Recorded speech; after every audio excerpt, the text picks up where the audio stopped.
Las Vegas is the entertainment capital of the world, and a lot of what people see is part of the image.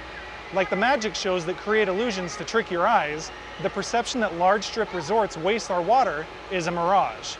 Do you know who uses the most water in southern Nevada? Here are a few facts about our water resource that may surprise you.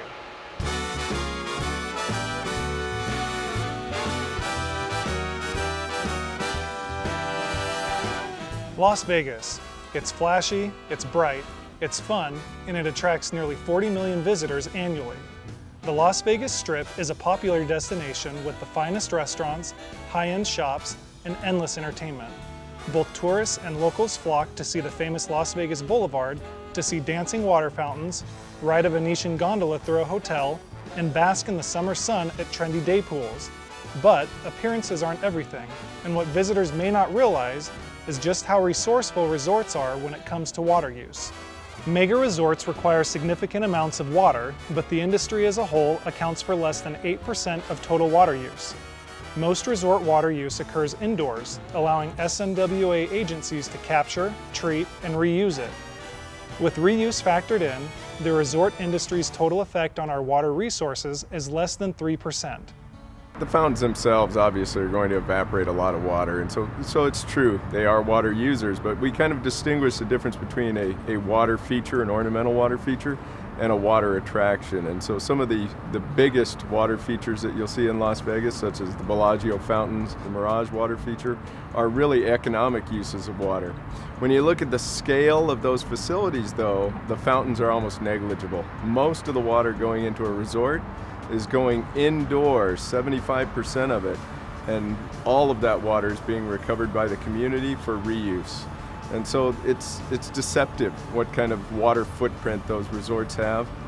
While it appears water fountains and swimming pools require the most water, resort air conditioning actually consumes more water than landscapes, fountains, and pools combined. Still, many resort properties use state-of-the-art air conditioning systems to conserve water. So we're excited. We have a lot of LEED certified buildings in this town. They're very serious about energy efficiency. We've got high efficiency lighting, high efficiency gaming machines. Almost everything electric that goes in there is a high efficiency device. So those devices don't generate as much heat in the hotel. That heat has to be disposed of through a cooling tower and a chiller. Those cooling towers use water, and so by conserving energy, the resorts are actually conserving water as well. From the Las Vegas Strip to community water parks, what's more fun than catching a wave or plunging down a 300-foot water slide? When Wet n Wild announced it was reopening in 2013, people wanted to know how much water the park would need to operate.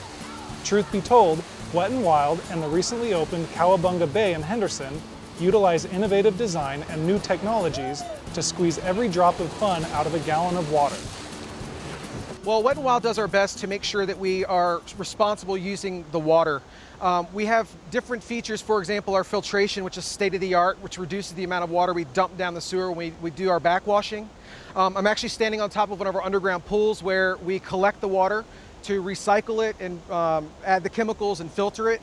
The majority of our slides use runouts rather than pools that we catch the sliders in. That reduces the surface area of the water exposed to the elements, and again, it saves water. Both water parks combined use half of the water as the old Wet n Wild water park on the Strip. Park operators knew conservation was one of the most important factors to their business model and met with the SNWA's conservation division before opening to ensure their efficiency. Literally years before these parks opened, we had meetings with the developers so we could talk about the technology and the techniques that they would be using to manage the water effectively. So in a desert environment, in a city like this, we think it's important that people have access to water recreation. We just wanted to be certain that the landscaping, the management of the water, and the features and the rides was all being done with the best technology, and they certainly are.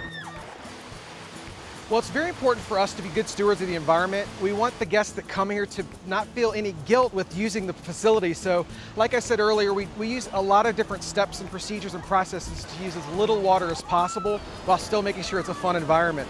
We do have areas that are green with grass that we do allow our guests to enjoy and spread out. We also have a xeriscaping, desert landscaping, to kind of create that that balance of water usage and to show that we are being responsible.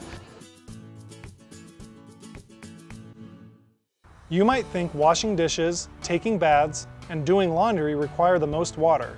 But when it comes to water use at home, landscape irrigation uses the most. Approximately 60% of Southern Nevada's water is used outdoors. In fact, the water we use inside our homes, businesses, and hotel rooms has much less impact on our community water supply than the water used outside because indoor water is recycled and reused. Homes built today conserve more water than they did a decade ago. Since 2003, homes built in Southern Nevada are required to have water-efficient landscaping in the front yard, and new homeowners are restricted from installing lawn that covers more than 50% of the backyard. As a result, new homes use 40% less water than the homes that preceded them. More than 10,000 new homes pushed conservation to even higher levels through the SNWA's Water Smart Home program, which also requires high-efficiency fixtures, appliances, and irrigation systems. There's more to water use and conservation than meets the eye. Between 2002 and 2012, Southern Nevadans cut the region's overall water use by a third, even while population increased by 400,000 people. And thanks to community efforts, Southern Nevada is on track to reduce its average water use by an additional 20% by 2035. The truth is, Southern Nevada is water smart. Residents and businesses work collaboratively to conserve our most precious natural resource, since saving water is everyone's responsibility. Learn more about SNWA's conservation goals and how you can be more efficient at snwa.com. Reporting for Waterways, I'm Jason Gifford.